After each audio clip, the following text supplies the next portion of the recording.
سلامات كرات حتى خميت خانو أنا زبير مسكن سلامي خمزانة سلام زل حواس حتى سلام كتلي بعد مولد تسعي خمي عنهم بقالي كريسبا ستوفي أنهم بالفيديو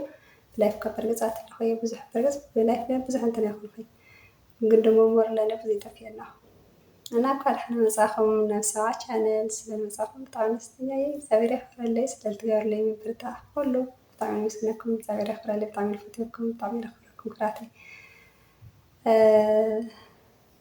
حمي كبر لنا رمضان سكجت فاي رمضان بتاع مخبي اليوم جزء بتاع مخبي لنا كانت خزيتي بتاع فرح مريم بتاع فرح نخون كن إجزابير حايل صناعات يعني إجزابير رجعت خيرها لنا إجزابيرنا بسلام تجمروا ناتهم تنا رمضان بسلام كفصلنا إجزابير بعد حايل يعني هميل لكن دليل كراتي سلام مسحون كن بدقامي ساير خرالي حدش تلهونكم سبسكرايب لاقرهم بيوح نبرات لهونكم كا حصوري لخو كومنت عم دلي بطعمي قطع دقسي لي ينير بطعمي عنتي زوزيو قنا قطعمي تمالك سرحي لي يسرح هواي مشي حديرة لما انتي لي سرح هلا زي أسحسك للاي يسيد تقدي سنت نبدي دقسي ساعتين بطعمي قطع ካብ ድምፂ ይኹን ካብ ዋላ ተገዚኣ በዚ ገለታትና ድቃስ ተኸይም ነውዒሉ እና ለማዓንቲ ኣብ ናይ ሶሻል ሚድያ ሓንቲ እናረኣና ይረኣና ብጣዕሚ ብልሕፅን መንገዲ ሓፍትና ሓንቲ ፍላቅላቅ ንክነተባልዓ ሓንቲ ንሪኣ ኣለና ኣብዚ ሰላም ለኢትዮጵያ ትብል ሓንቲ ርይዋ ኣለኹም ኩሉ ግዜ ኣብ መንፈሳዊ ነገር ኢኻ ትሪኣ ትልገርም ነገር ኣብ መንፈሳዊ ነገራት ኩሉ ግዜ ኣብ መንፈሳዊ ኢኻ ትሪኣ ጽبط ተባላሲ ኢላ ትልገርም ግን እንዴ ኣነስተልግ እንታይ ድዩ ናይ ተሓሳሳስ ታዲያ እንድሕር መንፈሳዊ ኮይነሲ ማለት ችግራት ሃምሰው ክገጥመው ችግራት ሃምሰው ክደፋፍዎ ገለ ክኾኑ እዮም ግን ደሞ በቃ እግዚአብሔር ቀይሮ ምዃኑ ስለልፈልጥ ኢለ ስለላምን ይግድስ ከምዚ ዓይነት ችግራት ክገጥመኝ ኢለሲ ማዕረብ ህይወት ካለጥፍእ ገለስ ክገጥመኝ ኢለስ ብዙሕ ለይሕስብ ኣይገርመክን እና መጀመሪያ እንተን ኣሕዋትና እዚኣተን እሞ ንስማየን ካብኦት መሊሰ ክመፅእ እየ መጀመሪያ ግን ንኣተን ክንሰማ ንኩራት እዚህ ምንድነው ማድረግ ያለባቸው? አሁን ለልጅቷም እደውልላታለሁ ለዚች ለትልቋ ማለት ነው ኤምባሲ ኢትዮጵያ ሰራተኛና ማህበራዊ ጉዳይ ሚኒስቴር እንትን ተብሎ ማለት ነው እነሱ ለኤምባሲ እዚህ ያስተላልፋል። ጠለብ አይደለችም። ያው መንግስት እንትን ስላለው በእንባት ግለሰብ ሄዶ ምንም አይነት ከፖሊስ መረጃ ኢቃማ ያለ ሰው ኢቃማ ራሷ ካላት ሄዳ ቤተሰቦች የቅርብ ቤተሰቦች ውክልና ኢትዮጵያ ሰጥተው ቀጥታ ይሄን የተሰጣት አንድ ባንድ ማለት ነው ለዚች ለአረቢቷ የተሰጣት እኔ ድምጿን ቀድቼዋለሁ። እያንዳንዱ ያወራንበትን ድምጿን ሴቭ አድርጌዋለሁ። እነሱም በጣም እንትን ውስጥ ናቸው ያሉት። በጣም ነው የሚያሳዝኑት እነሱም ያሉበት ሁኔታ ማለት ነው። እና እነሱ የሚሉት ከኢትዮጵያ ወረቀት ይመጣል፣ ለኤምባሲ ይቀርባል። ኤምባሲ ፖሊስ የያዘውን ሙሉን መረጃ እንትን ካለ በኋላ ነው ቀጥታ ሬሳ ወደ ኢትዮጵያ የሚገባው። እነሱ ስንት ወር ይፈጃል ሲሏቸው ከ6 ወር እስከ 8 ወር ሊፈጅ ይችላል ምናምን ብለው ይሄን ነው እንትን ያሉት ማለት ነው። እና አሁን ልጅቷ እዚህ ጋር ልጅቷች ራሷ እዚህ ያለችው ምስኪን በጣም በሽተኛ ናት። ራሷ አረቧ በጣም ስለሷ መሰከረችላት። በጣም ጥሩ ልጆች ናቸው። ግን አንድና አንድ የመጨረሻ እነሱ እንትን የተረዱት ምንድን ነው ጓደኛ ነበራት። ጓደኛው ከፈለግሽ አላገባሽም ነው ምናምን ብሎ እንትን ብሏት አልቅሳለች። ይሄ ሁላ የሆነው በወንድ ምክንያት ነው። እና እሱ ራሱ ደውሎላቸው ነበረ። ልጁ ራሱ ደውሎላቸዋል። እና ያለውን ነገር የቤተሰብ የቅርብ ቤት ነው ይሄዩ ተሞይ ብዙሕ ለድልስ ስለይኾነ ስለ ተሞይ ከምትለኩም ለኹ ስለዝኾነ ኣነ ግን ተዋናታይ ኩሎ ከዝለሊ ደሊ ኩሉ ግዜ ስለንድ ኩሉ ግዜ ግን ልናገር ኣብዚ ነገራት ኣሕዋተይ ችግር ቋሚ ችግር የለይ እዚ ክንፈልጦ ይግበአና። ቋሚ ችግር የለይ ነገር ጉሓት ካሊት ማለት እያ ፅቡቅ ነገር ለ ነገር ጉሓት ካሊት ለ ትቕየር ትኽእል ሕማቅ ነገር ላ ሁሉ እግዚኣብሔር የቕይሮ እዩ በቃ ከከም መዓልቲ ከከም ሰዓትካ ይቀያየረልካ እዩ ኩሉ ግዜ እና ታሪክ لك እንደለ ኣሕዋተይ ኣሕና ኩሉ ግዜ በተለይ እዚ ብብዙሕ ነገራት ፀወንተ ይመፀልና እዩ ብዙሕ ነገራት ነጨናነቕ ኢና ብዙሕ ነገራት በቃ ብጣዕሚ ብዙሕ ነገር እዛ ሓፍትና ግን ከምቲ ዝሰማዕኹሞ ብፍቅረኛ ቪድዮ ሒዝላ ይብልጎ ገለ በቃ ብዝኾነ ብሓፈሻ ግን ብዛዕባ ስና ቪድዮ ሒዝላ ድዩ ወይ ኣይምርዓይልዋ ገለ ድዩ ብዙሕ ነገራት ስለዝነበሩ ወረታት እና ስኢሉ ዋና እቲ ዝዋና ፖይንት ግን እንታይ እዩ ኣነ ክብለ ደሊ ብዛዕባ ሰባይቲ ኮይኑ ብሓፈሻ ሰብኣይ ዋላ ብሰበይቲ ፍቅሪ ዘሎ እዩ ፍቅሪ ምፍቃር ምንም ፀገም ዘለዎ ይኮነ ግን እቲ ሰብ ምስኻ ክቅፅል ዘይክቅፅል እታ ሰብ ምስኻ ትቅፅል ዘይትቅፅል ሓደ እግዚኣብሔር ጥራሕ እዩ ዝፈልጦ ስለዚ በቃ ሽሕ ኮይና ርግፀኛታት ኮይና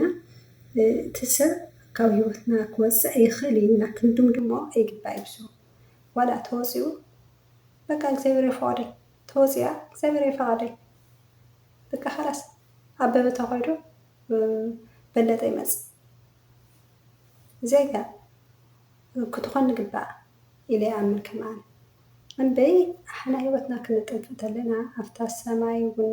ኣብዛ ፅጤና ያንን እዚኣ ኣብ ምድሪ ስለለይ መቸትና ኢና ሓቀይ ነፍስና ጥፊና ኣለና ኣብ ሰማይ ልብልዓብ የለ ዕፅቢ ተጠያቂ ክንኾን ኢና ስለዚ ኣሕና ሂወትና ክንጥፍ እንተለና ዓብይ ትለዓበየ ናይ እግዚኣብሔር ቅፅዓት ኣለና ኣሕዋተይ ክንፈቶ ይግባአና ከምዚ ትሪእዎ ኣለኹም ልደት ትልገረመኒ ድዩ ኣነ ኣሕዋተይ ትልገረመኒ ካብቲ ናይ ሞትሲ ብልበለፀ ለግረመኒ ድዩ ኩሉ ግዜ ርኢ በቃ ካብዚ ነገራት ብጣዕሚ ኩሉ ግዜ ትብሎ ትኽእላ ከምዚ እንድሕር ናይ በዓል ጥፊ ወይ በዓል ኣጥፍያ እንድሕር ተብልካ ተሪእኻሲ ኣብቱ ከምዚ ትሪእዎ ኣለኹም እቲ ኮመንት እንዳለ እታ ኮመንት ልገረመኒ እንዳለ እታ ኮመንት ኣነ ልኩ መዓልቲ ገፅባ ኣለኹ ኣነ ልኩ ተዓዲላ ኣነ ልኩ ከምዚ ኣነ ልኩ እንታይ ይባል ማርያምን ፅቡቅ ይኮነ እዛ ቆልዓ እዚኣ ንበይና ይኮነት ሞይታ ተነሰም ኦልሬዲ ኣይትሰምዖ ኣይትሪእቱ ኩሉ ነገር በቃ خلاص ፈፂማቶ ባይዳ ቃል እግዚኣብሔር ብልዓበየ ግን መንዲኖ ወላዲት ከዚ ሽሞት ቢያንስ ተሓስብ ነው ወይ 6 ወርሒ ታናእሰብ ወይ 8 ወርሒ ክፀንሐ ትሬሳ 8 ወርሒ ለሓንቲ ዶ ብደዋ ሞይታ ማለት እዩ ውድድ ሬሳይ ነገር ድኾን ሎም ድኾን ጭረ መለስል ክወዲ ድኾን ናጓለ ዶ ናይ ወደይ ዶ ላለት ሬሳ ክልክትቕበል ጉጉት ምፅናሕ ማለት ከቢድ እዩ ከቢድ ይለዶ ለሓንቲ ዘይትኳስ ኣይትኾን እንድሕሪ ቀብርኸይ ሓመድ ኣዳም እንድሕሪ ጥልኸይ መፂኻ መተቆርፅኻ ምክንያቱ ናይ መጓሕት ለይትግልዮ ስለዝኾንካ ካስኮ ናጋ ድኾን ክመፅእ ክቐብሩ ላርኻ ውላድኻ ምፅባይ ትልኸበደ ሎም ረኸብኳ ክትብሎ ለደንፅካ እና ኣሕዋተይ ኣሕና ክንውስድ ተለና እንታይ ብሓፈሻ ክንድልየ ክንውስድ ተለና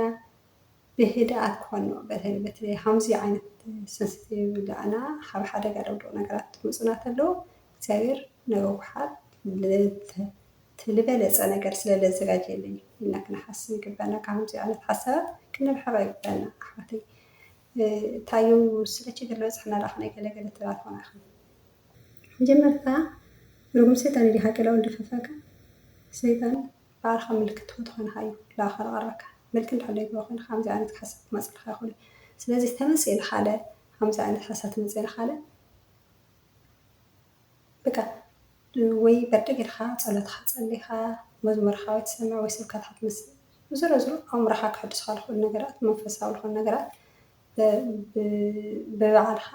ንክትህድእ ምሙኳር ኣለበለዚያ ግን ስለዘፍቅርካዮ ፍቅሪ ብናይ ፍቅሪ ክንበር ይኽእል እዩ ሲጀመር እሺ ብናይ ፍቅሪ ክንበር ይኽእልዋ ንበል እዚ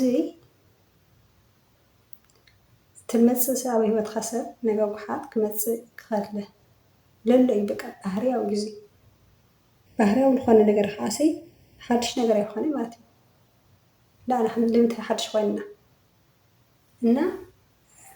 ኣሕዋተይ ንጠንቀቕ ስለዛ ወላዲ ኢና ፍቅረኛ እኮ ሲጀመር ነገጉሓት ትግነ ይኽእል ወላዲ ግን ነገጉሓት ትግነ